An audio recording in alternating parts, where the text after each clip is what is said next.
This episode is brought to you by Iams Pet Food. When you choose Iams dry dog or cat food, you can see a difference in your pet with your own eyes. Healthy energy in 5 days, healthy digestion in 10 days, and healthy skin and coat in just 25 days. Satisfaction for you and them. Guaranteed or your money back. Feed Iams dry dog or cat food and see a visible difference. Visit iams.com/difference to learn more. Want to shop Walmart Black Friday deals first? Walmart Plus members get early access to our hottest deals. Join now and get 50% off a 1-year annual membership. Shop Black Friday deals first with Walmart Plus. See terms at walmartplus.com.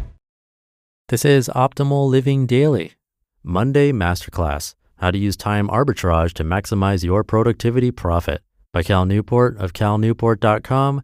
And I'm Justin Malik, your personal narrator, and the guy that reads to you every single day of the year, including holidays. It's kind of like an ongoing audiobook, but free. Now, the title of this post may be a little intimidating. It kind of was for me, but don't worry about it. Take a listen.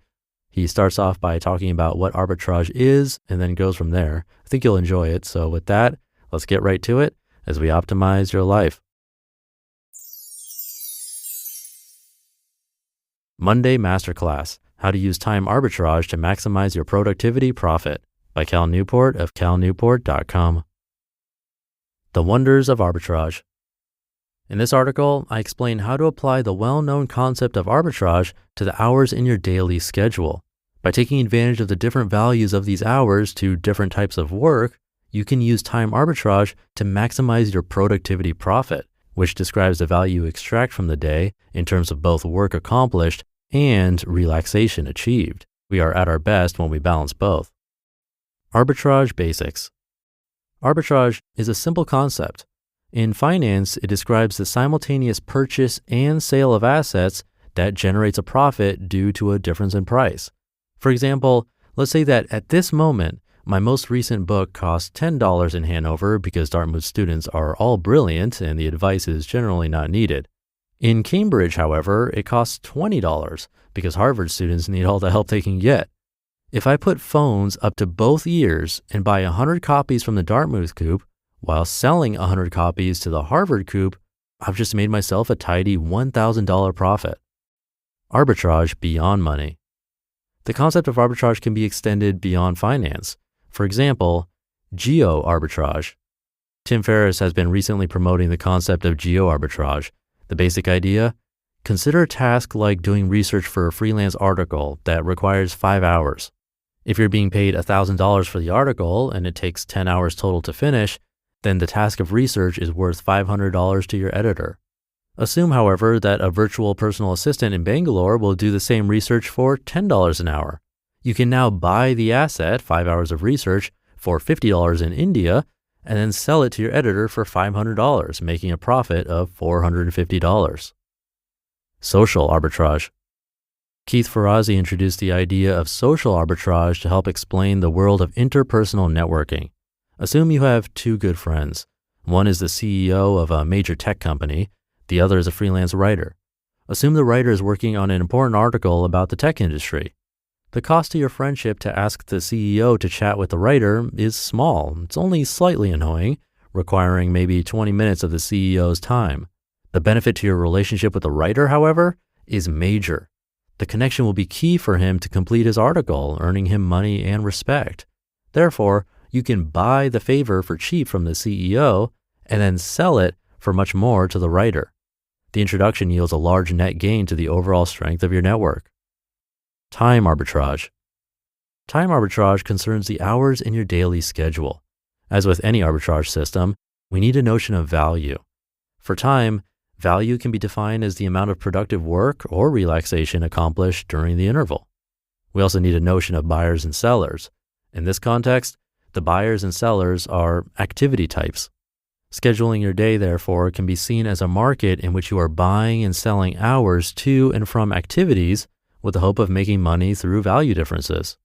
To understand what value differences you have to play with, we have to define the different activity types and how they value time. Concentration activities. These include studying, reading, working on a problem set, or anything else that demands concentration. Earlier hours are worth more than later hours for these activities. You have more energy earlier in the day and can therefore better concentrate.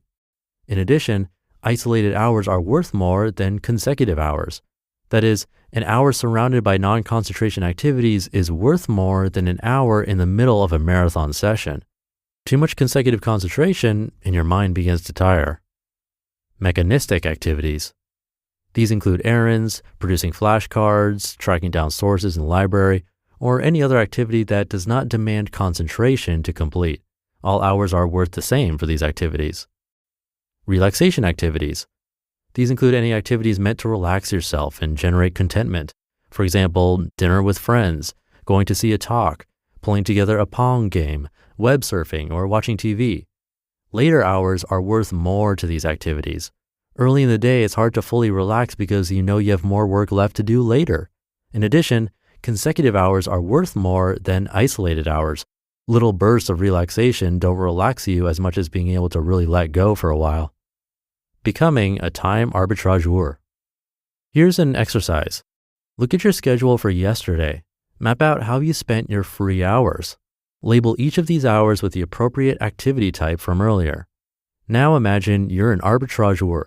You want to buy up the time from the day and then sell it back to activities in a way that maximizes your profit. The key here? Look for inefficiencies. Find places where activities own time that is of low value to them. Buy it on the cheap. Then sell it to activities that value it much more. For example, perhaps you dedicated pockets of free time in the early afternoon to relaxation activities like surfing the web and watching TV. This is the typical student mantra. I'll work later when I have more consecutive hours of free time. You can buy these hours at a low price because relaxation does not value early isolated chunks of time very much. Next, resell the time to concentration activities like working on a reading assignment. The latter will pay quite a bit more for these same hours. Or maybe your night was spent in a marathon of concentration activities like studying for a test. Buy these hours on the cheap and sell them to relaxation activities, again generating a tidy profit. Once you've sold your high profit late and early hours, sell the remaining chunks to the mechanistic activities. All time is worth the same to these activities, so they can be used to fill in the holes left after you maximize the value generated by selling hours to the concentration and relaxation activities. Living the time arbitrageur lifestyle. The example activities given were specific to college students, but the three main activity types, concentration, mechanistic, and relaxation, are applicable to all walks of life. In the business world, for example, concentration might cover working on a new marketing idea, mechanistic might cover answering emails, and relaxation might cover time with family. The valuation formulas still work. The key is to understand that all hours are not made equal. When you begin seeing your free time in terms of the different value it brings to different activities, and you develop a thirst for maximum productivity profit, you'll be surprised by how much more value you can wring out of each day. You just listened to the post titled Monday Masterclass, How to Use Time Arbitrage to Maximize Your Productivity Profit by Cal Newport of calnewport.com. I'll be right back with my commentary. Future you faces some big expectations. Work out more, go to bed earlier, and most importantly, make smart money decisions. Thankfully, today you has Bank of America. One place with tools and guidance to help balance tasks from budgeting to saving. So you can just be you with big plans. Do more with a bank that asks, what would you like the power to do? Explore our tips and more at bankofamerica.com/futureyou. When your gut feels off, your whole day can feel off. Activia probiotic yogurts and dailies are a quick, easy, and tasty way to up your gut health game every day. They're deliciously smooth and creamy and packed with billions of live and active probiotics. Your gut is where it all begins, so start with Activia. Enjoying Activia twice a day for 2 weeks as part of a balanced diet and healthy lifestyle can help reduce the frequency of minor digestive discomfort. Thank you to Cal. Personally, running this podcast has taught me a lot about how different hours of the day have different values. In the beginning, I used to record episodes whenever I had free time, thinking all hours were equal, often recording at midnight, sometimes even later. But I quickly learned that trying to narrate articles when I was tired, well, that just led to a lot more editing work later. I think what really stuck with me from this article was this idea that early hours are worth more for concentration work. I've definitely found that to be true in my own life. When I need to edit episodes or work on something that requires deeper focus, doing it first thing is so much better than trying to squeeze it in late at night. I know for me, I try to batch similar tasks together now, so maybe I'll do all my emails a bit later when my energy isn't at its peak, and then I save those earlier hours for batching, recording, and editing when I'm fresh.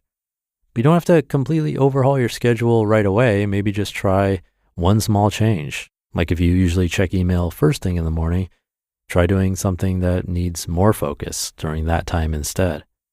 So hopefully this gave you something to think about as you plan your day. No, it did for me. And let me know what works for you. You can always reach out through oldpodcast.com or reply to my free weekly newsletter. But I'll leave it there for today. Hope you're having a great day, and I'll see you tomorrow as usual, where your optimal life awaits.